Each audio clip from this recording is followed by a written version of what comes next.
Здравейте! Днес ще ви покажа как да изпълнявате правилно бицепсово сгъване с дъмбели.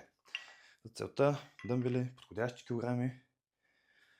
Заставаме срещу огледалото. Важно е, между другото, колкото може повече упражнения да използваме, да имаме отсреща огледало. Не за да чупим стойка, разбира се, да си гледаме формата. Заставаме представям си, че огледалото е срещу мен. Хубаво е лактите да са ни малко пред тялото. Не искаме да са отзаде, искаме да са пред тялото.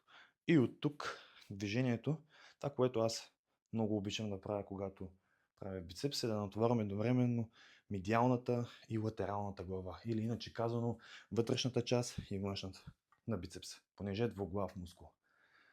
В най-долната част завъртам и дигам максимално догоре. Като в тази си точка бицепсът е максимално съкратен.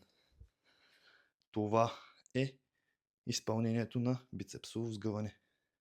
Виждате как до някъде самия дъмбел слиза без да променя, без да правя ротация в китката и накрая точно го завъртам. По същия начин е наобратно. Това. Без да движим лактите. Понеже това е изолирано, едноставно упражнение, имаме само едно сгъване в лакътя. По същия начин е с тази ръка. При вдигането завъртаме, пускаме и пак завъртаме.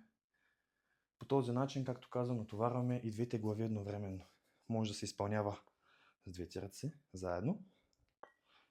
Може да се изпълнява само с едната ръка. Много е важно тук да нямаме това танцуване с ръцете, защото в момента усещам натоварване в предните рамене. Усещам как се напомпват даже. Искаме бавно и изолирано. С две думи, това е упражнението. Много е важно да изпълняваме бавно и ефикасно упражнението. Когато натоварваме бицепсите, искаме само единствено те да бъдат натоварени. Няма нужда рамене, лакти, кръст, пръстци. Излишно е. Благодаря.